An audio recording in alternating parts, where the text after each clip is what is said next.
नमस्कार, स्वागत है आपका। मैं हूं आपके साथ माधुरी कलाल। जी हिंदुस्तान के ई विमर्श डायरेक्ट विद मिनिस्टर्स में अब हमारे साथ जुड़ गए हैं देश के केंद्रीय कानून मंत्री और आईटी मिनिस्टर रविशंकर प्रसाद जी। रविशंकर जी, बहुत बहुत स्वागत है आपका हमारे खास कार्यक्रम में। लॉकडाउन का फेज 5 कहूं या अनलॉक 1 कहूं, इन दोनों ही चीजों के बीच सबसे बड़ा संघर्ष हमारे देश की जनता कर रही है और उससे भी बड़ी चुनौती सरकार के पास है। कैसे सरकार डेली बिजनेस को आगे बढ़ाए, इतने बड़े देश में सोशल डिस्टेंसिंग का ख्याल रखते हुए क्या क्या काम हो रहा है? देखिए, कोरोना एक बहुत बड़ी चुनौती है, एक अभिशाप है। 3 महीने में पूरी दुनिया बदल गई है। जैसा बदलाव शायद 150-200 वर्षों में होता है। लाखों लोग मर रहे हैं, कोई दवा नहीं है, और इसीलिए जब दवा नहीं है तो दुआ है और लॉकडाउन है। तो अब ये एक सच्चाई है, आपको चेहरे पर मास्क लगाना पड़ेगा जब घर से बाहर निकलेंगे। मैंने इसलिए नहीं लगाया कि अपने घर से बात कर रहा हूँ, इस बात को ध्यान रखिए आप, इसलिए मैंने मास्क नहीं लगाया है। जैसे ही घर से बाहर निकलूंगा मास्क लगा लूँगा। दूसरा, आपको सोशल डिस्टेंसिंग मेंटेन करनी पड़ेगी, आपको अपने जीवन की शैली को बदलना पड़ेगा। और अब शायद लगता है कि ये दुनिया में 1-to-1 मीटिंग के बदले वर्चुअल मीटिंग अधिक होगी। मैं पटना का सांसद हूँ, मुझे अपने नाले की सफाई की एक बार मॉनिटरिंग करनी थी। मैं काफ़ी सक्रिय सांसद हूँ, तो मैं पटना, मुझे अभी कहा गया कि अभी दिल्ली ही रहो, देश को संभालो। तो मैंने वर्चुअल तरीके से, हमारे सारे विधायक थे, नगर निगम के पदाधिकारी थे, सारे जिले के पदाधिकारी थे, 2 घंटे मीटिंग विस्तार से किया। तो शायद दुनिया की पूरी सोच में भी बदलाव आएगा, ऐसा मुझे लगता है। जी बिल्कुल। इस कोरोना से जारी संघर्ष के बीच मोदी सरकार के दूसरे कार्यकाल का भी 1 साल पूरा हो चुका है। ऐसे में इस पूरे काल में, इस बड़े संकट के बीच भी कौन सी ऐसी उपलब्धियां हैं जो रविशंकर प्रसाद देख पाते हैं? देखिए, एक तो आप देखें, हम लोगों ने 370 हटा दिया, 3 तलाक का बिल हम लोगों ने समाप्त किया, जिसको मैंने ही पायलट किया था कानून मंत्री के रूप में। इतना बड़ा अभिशाप था हमारी बेटियों के लिए, हमारे बहनों के लिए। राम जन्मभूमि का सैकड़ों वर्षों से मामला समाधान हो गया जुडिशियल तरीके से। आपको पता है कि वकील के रूप में इलाहाबाद हाई कोर्ट में मैंने ही बहस किया था रामलला की ओर से। आज सुप्रीम कोर्ट का फैसला आया, सर्वानुमति का फैसला आया, पूरी दुनिया ने स्वीकार कर लिया, भारत के एक लोगों ने स्वीकार कर लिया, और आज वहाँ भव्य राम मंदिर का काम शुरू हो गया है। इसी के बीच में कोरोना आ गया। भारत की आर्थिक प्रगति को बहुत काम करना था। अब देखिए, मैं आपको कुछ उदाहरण देना चाहता हूँ। हवाई जहाज बंद, रेल बंद, सड़क बंद, लेकिन मेरे सारे विभाग काम कर रहे थे। संचार विभाग, आईटी विभाग, इंटरनेट, तो देश के मोबाइल से पूरा देश जुड़ा रहा। देखिए आप, आज हम लोगों ने डिजिटल इंडिया के अंतर्गत गांव में, बैंकों में गरीबों के लगभग 60,000 करोड़ रुपया भेजा है। हमारे पोस्टल विभाग ने 1500 करोड़ पैसा डिजिटली गांव-गांव पहुंचाया है। हमारा डाकिया ने, जहां पर पोस्ट ऑफिस नहीं है, जहां पर आपके बैंक नहीं है। आज आप देखिए, ई एजुकेशन का काम चल रहा है। हमने अपने संचार विभाग के CDOT को कहा कि तुम लोग एक प्रोडक्ट बनाओ ताकि हम वीडियो कॉन्फ्रेंसिंग करें। 1 महीने में भारत का प्रोडक्ट तैयार हो गया, और मैंने 40 जगहों पर लोगों के चीफ पोस्ट मास्टर जनरल से वीडियो कॉन्फ्रेंसिंग किया। वर्क फ्रॉम होम देश में कस के चल रहा है, आपने देख रहा होगा, 85%। तो आज एक नए तरीके से distant learning, distant business, digital delivery of services, ये सब नया अवसर बन रहा है। कानून मंत्रालय के साथ साथ आपके पास संचार और सूचना प्रौद्योगिकी जैसा अहम विभाग की भी जिम्मेदारी है। ऐसे में दोहरी जिम्मेदारी को निभाना, क्या वाकई इस मुश्किल वक्त में काम पर कोई दबाव महसूस होता है कि कोरोना की वजह से बहुत सारी चीजें अटक गई, जिनको बाद में डेडलाइन जो दे रखी है उसे उस तक पूरा करना मुश्किल होगा? मेरी सबसे बड़ी जिम्मेवारी थी, भारत में काम नहीं रुके कोरोना के लॉकडाउन के कारण। तो आप समझिए कि भारत सरकार एक दिन में नहीं रुकी, और मैं तो खास करके, हमारे प्रधानमंत्री, बाकी मंत्रीगण, तो हम लोग हर डे काम कर रहे थे। और आईटी ठीक चले, मोबाइल ठीक चले, इंटरनेट ठीक चले, ये डिजिटल डिलीवरी ऑफ सर्विसेज ठीक चले, ये तो सारा काम हम ही लोग कर रहे थे ना। इस बात को आप समझिए। हाँ, हमको कई चीज़ों को गति कर, इलेक्ट्रॉनिक मैन्युफैक्चरिंग में देश को और मजबूत करना है। हमारी सरकार आई थी, देश में सिर्फ 2 मोबाइल फैक्ट्री थी, अब 260 से अधिक है। तो भारत इलेक्ट्रॉनिक मैन्युफैक्चरिंग का और बड़ा हब बने, ये हमारी पूरी कोशिश है और हम बनाएंगे। हाँ, थोड़ा भारत के आर्थिक विकास पे एक झटका आया है बिकॉज इस बंदी के कारण, इससे भी हम उभर कर सामने आएंगे, ऐसा हमें पूरा विश्वास है। सरकार का सपना है डिजिटल इंडिया का, हर व्यक्ति डिजिटली इम्प्रूव हो पाए, उस तक व्यवस्थाएं जो सरकार की योजनाएं हैं वो डिजिटली पहुंच पाए, इसकी कोशिशें लगातार हो रही है और आम लोगों को काफी फायदा भी हुआ है क्योंकि कोरोना से लड़ाई के दौरान भी कई हजार करोड़ रुपए से ज्यादा की रकम गरीबों के बैंक अकाउंट तक पहुंची है। लेकिन इसे और ज्यादा भविष्य में बेहतर और पब्लिक फ्रेंडली करने के लिए क्या डिपार्टमेंट के पास रणनीति है? देखिए, पहले आप एक बात जान लीजिए, भारत की आबादी 137 करोड़, भारत में मोबाइल फ़ोन 121 करोड़, भारत में स्मार्टफोन लगभग 70 करोड़ और आधार कार्ड 126 करोड़। तो हमने इन तीनों के सहारे से गरीबों का 37 करोड़ जनधन अकाउंट खोला और सीधा उनके वेलफेयर की सब्सिडी, गैस की, मनरेगा का पेमेंट, राशन की सब्सिडी उनके बैंक अकाउंट में भेजना शुरू किया। और पिछले लगभग 5-5.5 वर्षों में हम लोगों ने 11 लाख करोड़ रुपए भेजे और 1,70,000 करोड़ रुपए लगभग बचाए जो बिचौलिए खा जाया करते थे, समझिए आप। अभी कोरोना में हम लोगों ने गरीबों के बैंक अकाउंट में सीधा 60,000 करोड़ रुपए भेजे हैं, जो 1,70,000 का पैकेज हुआ, बाकी काम उसमें हुआ, गैस की सब्सिडी माफ़ की गई, किसानों के लिए पैसा दिया गया, 80 करोड़ लोगों को 3 महीने का खाना, राशन मुफ्त, 5 किलो चावल या 5 किलो गेहूं और दाल। तो ये सब काम किया गया है, कई राज्य सरकार ने भी किया है। तो जब आप डिजिटल इंडिया का मतलब क्या है? आम इंसान की जिंदगी को डिजिटली मजबूत करना और उससे ऊपर सुविधाजनक करना। आप परेशान नहीं होइए, पैसा आपके बैंक अकाउंट में पहुंच गया है, आपका घर पे पेमेंट हो जाएगा, आधार इनेबल पेमेंट। ये जब सिस्टम आप कर पाते हैं तो जनता में विश्वास पैदा होता है। आपका दावा है कि मोबाइल मैन्युफैक्चरिंग में भी भारत को नंबर 1 देश बनाएंगे, इसके लिए सरकार के पास क्या रोड मैप है? देखिए, हम जब सत्ता में आए थे, जैसा मैंने बताया, तो भारत में सिर्फ 2 मोबाइल फैक्ट्री थी, अब 250 से ऊपर हो गई है, कंपोनेंट की फैक्ट्री आ गई है। तो भारत चौथे 5वें नंबर से नंबर 2 बन गया है। मैं इस विभाग को पिछले 6 साल से देखता हूँ।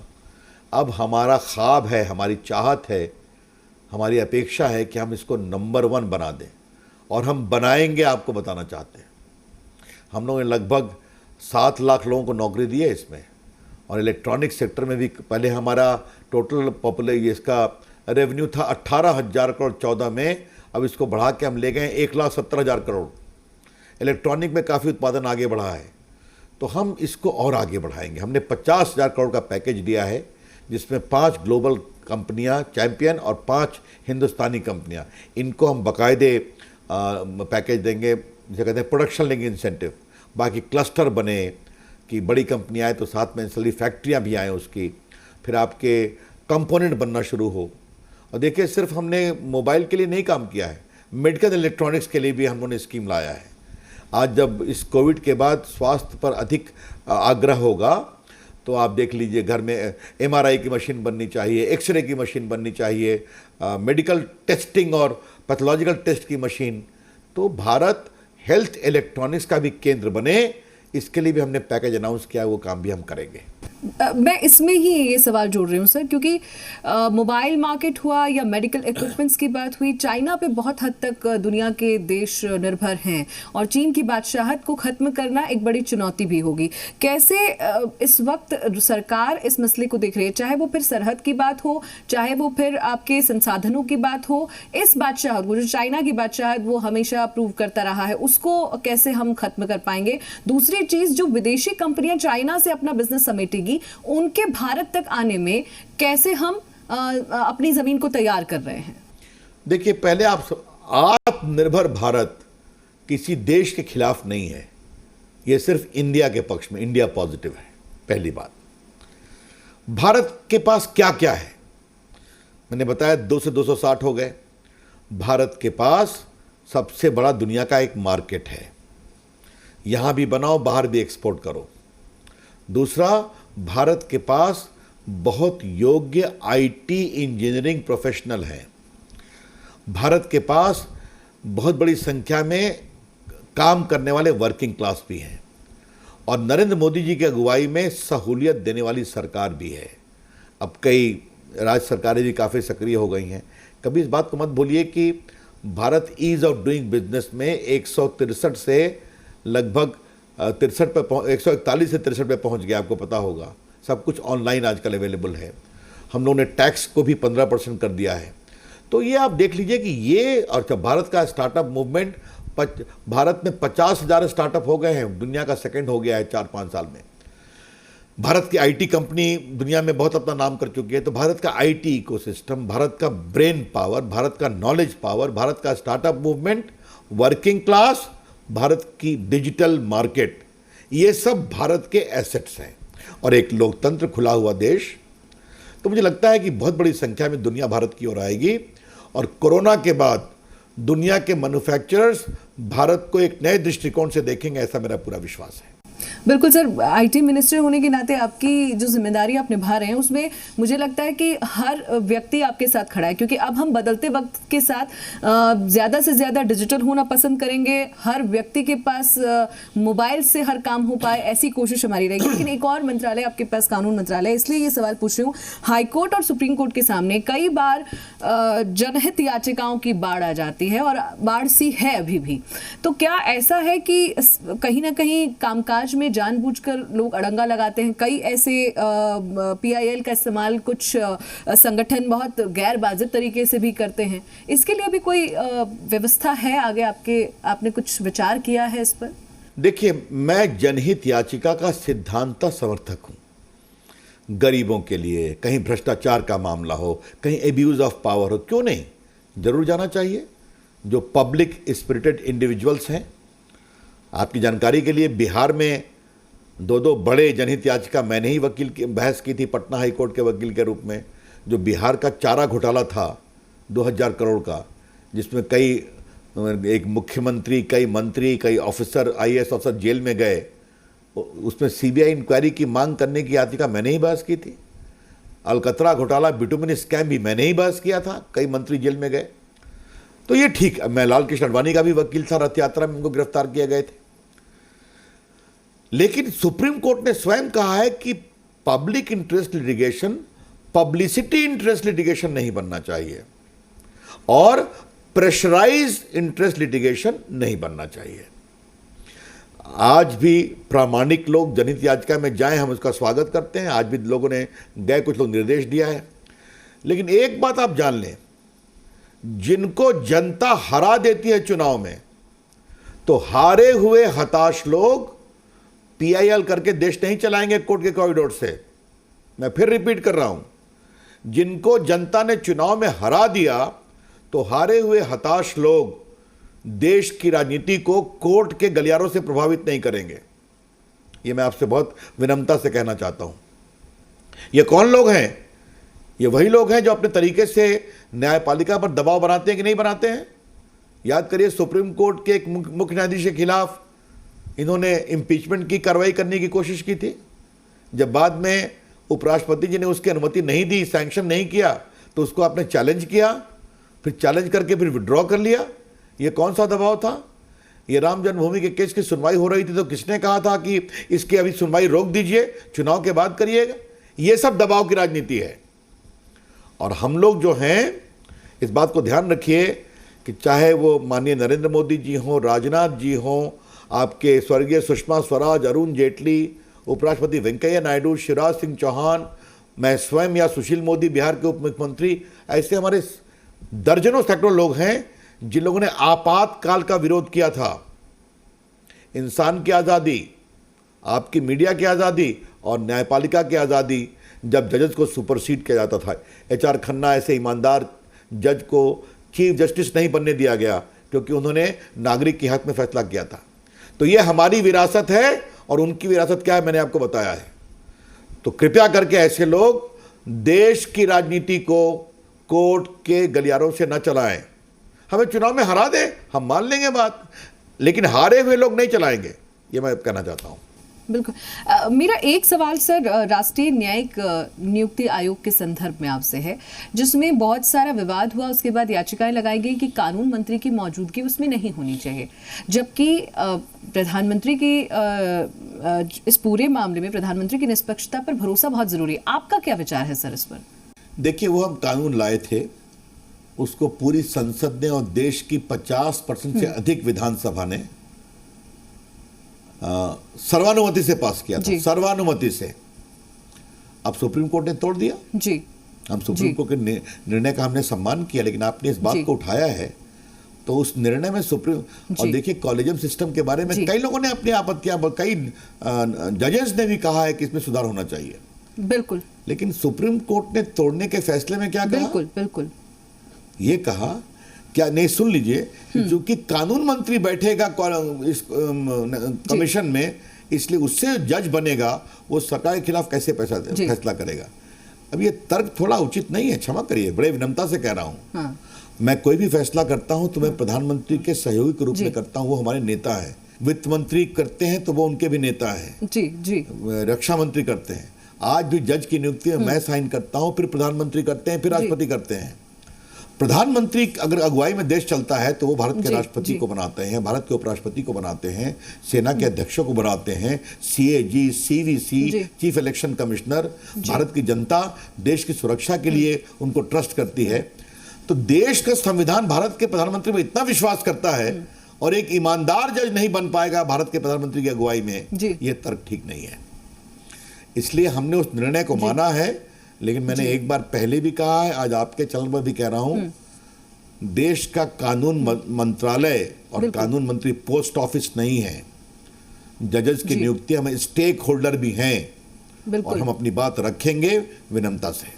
बिल्कुल सर। इन सब के बीच मैं फिर थोड़ा कोरोना और लॉकडाउन के आसपास की चीज़ों पर कुछ पूछना चाहूँगी कि लगातार विपक्ष ने कहा कि सरकार की दलील रही कि अगर लॉकडाउन पहले नहीं लगा होता तो बहुत ज़्यादा जनसंख्या हम खो देते, और विपक्ष का कहना है कि लगातार सरकार लॉकडाउन में फेल रही। लेकिन इन सब के बीच सुप्रीम कोर्ट का बीच में दखल देना, क्या ये माना जाए कि राज्य और केंद्रों के बीच वो तालमेल नहीं था? देखिए, पहली बात जो विपक्ष और विशेष रूप से राहुल गांधी कह रहे हैं, तो हमको नसीहत देने के पहले उन्होंने अपने मुख्यमंत्री को क्यों नहीं समझाया? पंजाब के मुख्यमंत्री अमरिंदर सिंह ने तो पहले ही लॉकडाउन नहीं किया, कर्फ्यू लगा दिया, और अभी तो उन्होंने 30 जून तक इसको लॉकडाउन बढ़ा दिया है। बिल्कुल बिल्कुल। आप जहां से मुझसे बात कर रही हैं, राजस्थान के मुख्यमंत्री ने लॉकडाउन लगाया कि नहीं लगाया? बिल्कुल लगाया। बिल्कुल। महाराष्ट्र के मुख्यमंत्री लगाया कि नहीं लगाया? तो श्रीमान राहुल गांधी जी, पहले आप अपने मुख्यमंत्रियों को क्यों नहीं समझाते हैं जो मुझे नसीहत दे रहे हैं? लॉकडाउन नहीं होता तो यहां लाखों मरते, इस बात को समझिए आप। ये इसका असर हुआ है, ये समझना बहुत जरूरी है। अब जहां तक आपने बात की न्यायपालिका के हस्तक्षेप की, तो मैंने पहले ही बताया कि उनका अधिकार है, लेकिन हमें भी समझना चाहिए। तो आज मैं आपके चैनल से देश के सिस्टम पर कितना दबाव है ये भी बताना चाहता हूं। करोड़ों लोग को आइसोलेशन में रखना, उनके खाने की व्यवस्था करना, मजदूरों की चिंता करना, प्रवासी मजदूरों की जो लाखों की संख्या में आ रहे हैं, अगर आपको कोविड निकला तो आपका टेस्ट कराना, आपके परिवार को अलग करना, गांव में बेड लगाना, बाड़ लगाना, ये छोटा काम है क्या? मुझे बताइए तो आप। मैं जानता हूं कि कितने कलेक्टर तो रात भर सोए नहीं है कई हफ्तों से। तो हमें सिस्टम पर कितना लोड है इस चुनौती भरे समय में, इसको भी समझना पड़ेगा। और इसीलिए आज मैं इन अफसरों का, doctor, nurses, ambulance driver, police वाले, इन सारे व्यवस्था वाले और आप लोग सबों का सम्मान करूंगा कि कोविड की लड़ाई में बहुत चुनौती भरा समय रहा है और सबों ने काम करने की कोशिश की है। दिक्कतें हैं, लेकिन संभालने की कोशिश की गई है। जी, लेकिन इन दिक्कतों के बीच एक बहुत बड़ी इस बात की खबरें, इस बात को सामने लाया गया कि प्रवासी मजदूरों को अगर और थोड़ी मोहलत दे दी जाती इस कोरोना काल में, तो शायद इस तरह की स्थिति नहीं बनती और फिर उस पर राजनीति नहीं होती। संभव था कि लॉकडाउन के पहले थोड़ी मोहलत दे दी होती और उसके बाद लॉकडाउन किया होता, जिससे मजदूर अपने घर पहले चले जाते। देखिए, अगर मजदूरों को अपने घर ले जाने के लिए मजदूरों, देखिए राजनीति करने वाले तो हमेशा राजनीति करेंगे। राजनीति करने वालों को तो ये आलम है कि आप ठंडा पानी क्यों पीते हैं, आप गर्म पानी क्यों नहीं पीते हैं, इस पर भी पॉलिटिक्स होगी। हाँ, पॉलिटिक्स करने वाले तो ये भी करेंगे जी। कि टीवी पर आप क्यों दिखते हैं, उनको भी दिखना चाहिए।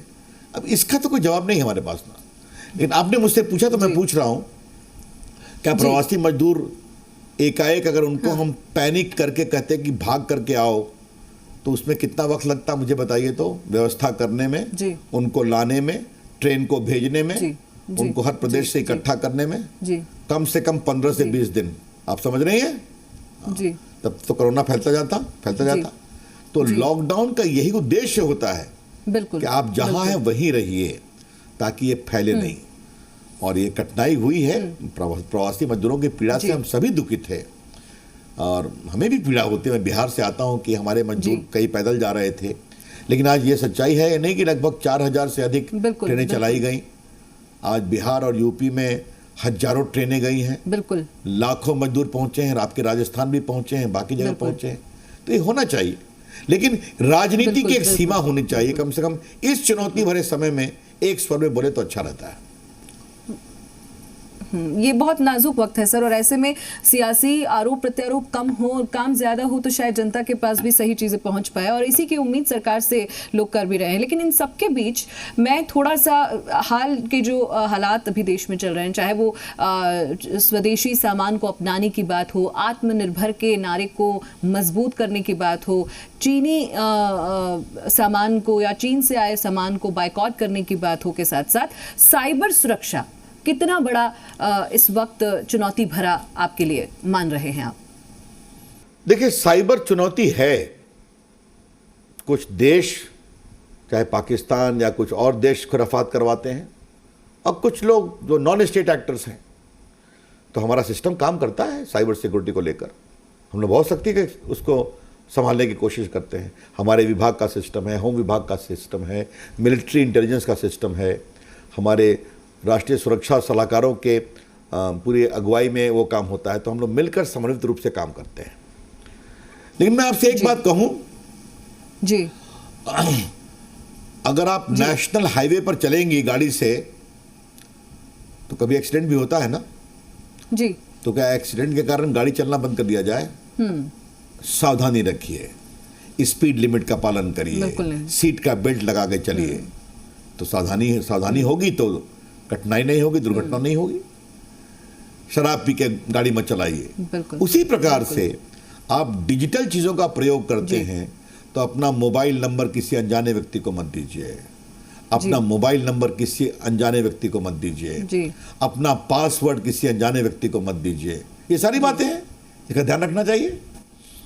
अब मेरा कुछ सवाल मेरा, क्योंकि सर बिहार के चुनाव हैं और चुनाव के पहले जहां एक तरफ आपकी पार्टी की सरकार लगातार वर्चुअल रैलियों के जरिए उत्साह भरने की बात हो रही है, उधर विपक्ष ताली और थाली बजा रहा है विरोध में। आप खुद पटना साहिब से सांसद हैं और सक्रिय सांसद हैं, एक बड़ी जिम्मेदारी आपकी संसदीय क्षेत्र की भी है। इतने व्यस्त कार्यक्रमों के बीच आप अपने संसदीय क्षेत्र के लिए कैसे वक्त निकाल पा रहे हैं, और दूसरी तरफ बिहार चुनावों को आप कैसे देख रहे हैं इस डिजिटल बदलते युग में? देखिए, मैं भारत सरकार का एक वरिष्ठ मंत्री हूँ। मोटे मोटे 4 विभाग संभालता हूँ, law and justice, IT, electronics और कम्युनिकेशन, जिसमें पोस्टल विभाग भी है। बिल्कुल। फिर भी मैं अपने संसदीय क्षेत्र को बहुत समय देता हूँ। बिल्कुल। पिछले साल बाढ़ आई थी तो मैं कमर भर पानी में घूम रहा था, लोगों को राहत दिलवा रहा था, 1 हफ्ते वहीं बैठा हुआ था। बिल्कुल। बाकी अभी मेरा वहाँ भी लोगों को राहत पहुंचाई, खाना पहुंचवाया। अभी कोरोना आया तो मैंने अपने क्षेत्र में गरीबों को बहुत खाना खिलवाया। और अभी जो मैंने बताया कि पटना में नालों की सफाई हो, इसके लिए मैं हर 2 दिन में मॉनिटरिंग करता हूँ, और कल मैंने वर्चुअल मॉनिटरिंग बाकायदा मीटिंग करके की। तो मैं सांसद के रूप में ये मेरा दायित्व है। अभी मैं क्या बताऊं, कल ही एक सज्जन ने फोन किया, उनकी बेटी अमेरिका में फंसी हुई है, उसको अवसर नहीं मिल रहा था, तो मैंने वहाँ के एम्बेसडर से आग्रह किया। एक माँ पटना में थी, उसकी बेटी देहरादून में फंसी हुई थी, हॉस्टल में अकेली थी, उसके लिए पास का इंतजाम कराया। तो ये मेरी ड्यूटी है। इसे मैं आपने पूछा इसलिए बता रहा हूँ, मैं सांसद हूँ तो लोगों का मुझ पर अधिकार है, मैं काम करूंगा, मेरी व्यवस्था कितनी भी हो। और जहां तक वर्चुअल रैली की बात आपने बताई, हाँ, अब ये एक नई दुनिया है। अब आपने दूसरी बात जो कही, ये लोग थाली पीट रहे हैं जी, तो मैं उनसे एक सवाल पूछूं। जब प्रधानमंत्री जी ने कहा था कि डॉक्टरों के पक्ष में, मीडिया के पक्ष में पुलिस वाले, एम्बुलेंस ड्राइवर और नर्सेज के पक्ष में घंटी बजाओ, थाली पीटो, तो क्या कर रहे थे आप? उस समय आपको उनका उत्साह नहीं बढ़ाना था क्या? जी। जब मोदी जी ने कहा था कि एक बार जी। देश में ऊर्जा भरने के लिए हम लोग आज दीपक जलाएंगे, तो उस समय आपको टॉर्च भी की इच्छा नहीं हुई। तो देखिए, उनको अपनी राजनीति करने दीजिए, हम लोग को अपना काम करने दीजिए, और बिहार की जनता चुनाव आएगा तो निश्चित तय करेगी कि हमको किधर चलना है, और निश्चित रूप से वो एनडीए के साथ आएगी, और मोदी जी की अगुवाई में बिहार और आगे बढ़े नीतीश कुमार के साथ, ये हमारी पूरी कोशिश होगी। चलिए, बहुत बहुत शुक्रिया सर आपका हमारे साथ जुड़ने और ये वक्त देने के लिए, क्योंकि चाहे आप बिहार चुनाव की बात करें तो बिहार की स्थिति में चाहे बाढ़ से लेकर पलायन के दौर तक रविशंकर प्रसाद अपनी भूमिका निभाते रहे, सक्रिय भूमिका निभाते रहे। अगर देश में कानून मंत्री, आईटी विभाग या फिर मोटे मोटे जो 4 विभाग हो, या कहूँ कि 1 से ज्यादा विभागों का भार आपके कंधे पर है, वो भी आप बेहतरी से कर रहे हैं। और हमारी भी शुभकामनाएं हैं कि जनता के हित में लिए गए आपके हर फैसला आपका सही जाए, आपका जो मंत्रालय है वो सुचारू रूप से काम करता रहे और जनता के हित में करता रहे। इन्हीं शुभकामनाओं के साथ फिलहाल इतना ही। नमस्कार। बहुत बहुत धन्यवाद। नमस्ते।